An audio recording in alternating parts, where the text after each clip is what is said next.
With the last update for Breakpoint being on January the 28th, we are waiting for a new title update, and today we got some information regarding title update 2.0.0, which will be arriving on March 24th. It is the Ghost Recon team's biggest and most complex update for Breakpoint so far, and includes plenty of stuff in which I will be going into this video. Let's jump right into the news. My name is BAYZY, and if you do enjoy this video, do hit the subscribe button and let's get straight into it.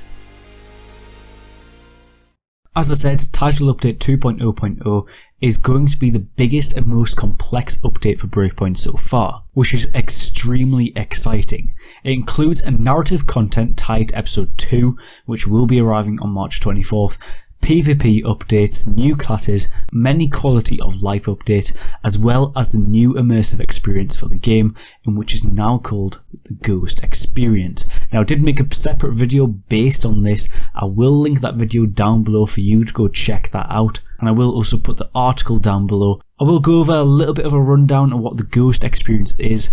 Basically, after months in development and several playtests from Delta Company, Ghost Recon Wildland players and new players to the franchise, the Ghost Recon team have introduced the Ghost Experience. This is an experience where you have the choice of 3 different modes. There's the regular experience, there's the immersive experience, and there is a custom experience. Within the regular experience, it's basically what we have had since launch, and for the immersive experience, it's what they have been teasing for quite a while now, and that is basically the removal of gear level and tiered loot entirely, and an offer of new tactical options for you as a player.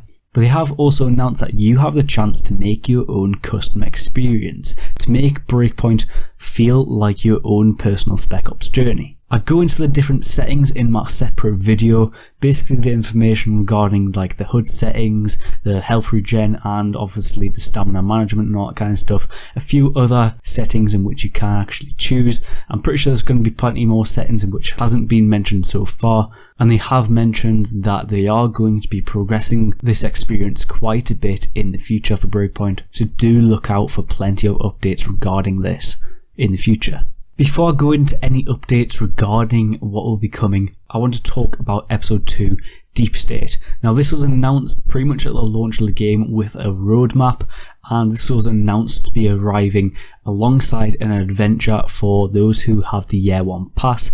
Episode 2 will continue the story on Aurora and will start off with title update 2.0.0. I'm quite intrigued to see what will be coming in the future for episode 2. I know there's going to be another class introduced. There hasn't been any information regarding this, but there is 3 episodes this year and they are aiming to get 3 different classes out. So unless they suddenly decide that they are going to be releasing 2 classes within episode 3, I'm pretty sure there's going to be another class in episode 2, while we have also got the engineering class from episode 1 also arriving within this title update 2.0.0 due to the previous delay for that. I don't want to go into too much information regarding the engineering class because I will be making another video based on this. So let's just jump straight into the community requested updates, and that include plenty of updates to things in which was suggested through social medias and through the community survey which was given to us last year. So first, starting with camera placement, there is going to be 3 different settings now for the camera placement, as people wanted to have control over the distance depending on the situation that you are in. There's going to be a dynamic close and far mode. The dynamic one is basically what we have currently. The camera dynamically shifts between close during combat and far out of combat. And as I said, this is how the camera currently works in the game. The other 2 options is close and far, and that's kind of just self-explanatory. I don't really need to go into detail regarding them 2. But moving on, they have also increased weapon parts. Players will get more low quality weapon parts for dismantling. They will also be implementing a better weapon and gear sorting option, where you can have the favourite system. When hovering over an item in the loadout or in the shop, players can mark an item as their favourite. Once it is a favourite, it cannot be dismantled or sold until deselected. There will be an optimized gear button, in which appears in the loadout only when gear level is activated. When pressed, the player will instantly equip all the best gear present in their inventory, which is quite interesting to be honest, because that will make things much easier for those who are playing the regular mode, or if you have it enabled within the custom mode within the Ghost experience.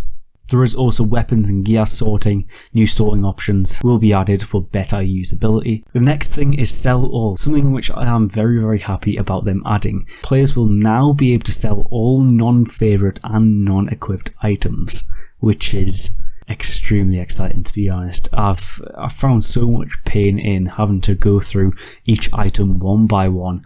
There is also a dismantle all, so when in a weapon or gear selection page, players can choose to dismantle all non-favorited and non-equipped items in this category. I can't stress enough how happy I am about that.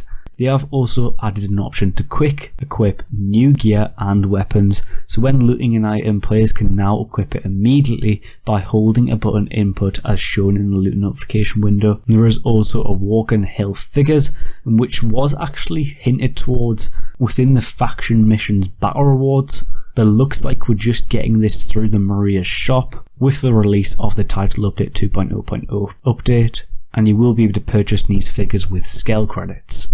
Another thing in which I am very happy with them sorting out is base jumping. Now they've created new platforms to base jump from in key areas. They have updated systems in game which will create a more permissive base jump experience, and have reduced the auto deploy distance to allow for more time base jumping before deploying the parachute. Them three things I am very happy with them sorting out. I have made a separate video based on how you can base jump within Breakpoint, so I would go check that out if you haven't already. In addition to this, they have done something with vehicles. Now they have made improvements to the helicopter immersion, bike animations and general handling debugging. Just a few tiny little bits here and there for vehicles, and they have also done edits to the respawn system. Finally, they have done a gunsmith update, so most assault rifles will now be able to equip short barrel options. Some ASR models have been omitted as their real life counterparts do not have short barrel options. The TA-31H added to 27 weapons with emphasis on assault rifles as well. They will be having plenty of more updates to the gunsmith in the updates to come, and they will be adding a trigger customization and mortar feature, so please give plenty of feedback to them. You can do this just through the forums and also comment down in the comment section, and I can pass that on to community managers. They will be releasing a patch note list very soon, a little bit closer to kind of the release of the title update, so do look out for that. And I will be posting plenty of content regarding that when it gets announced. So lastly, there is some information regarding Ghost War. Coming in episode 2, they will also be releasing updates to Ghost War, including new maps and a map voting function. I'm excited to see what kind of maps will be added, and maybe if there are any new modes that will be added, because obviously we have got elimination and sabotage at the moment. I'm hoping they do add some more modes very soon. I did suggest to the community managers maybe have like a King of the Hill game mode, in which would be quite interesting. Do comment down below, tell me what you think of a King of the Hill kind of game mode added to PvP. I think it would be quite interesting to be honest. But I'm going to end the video right here. This video has gone on a little bit longer than what I expected, but I do hope you have enjoyed. Do hit the subscribe button if you have enjoyed, and also hit that notification bell to get notified when I upload. Do also hit that like button, it is greatly appreciated and gets this video a little bit more well noticed. Thanks for watching, and I'll see you next video.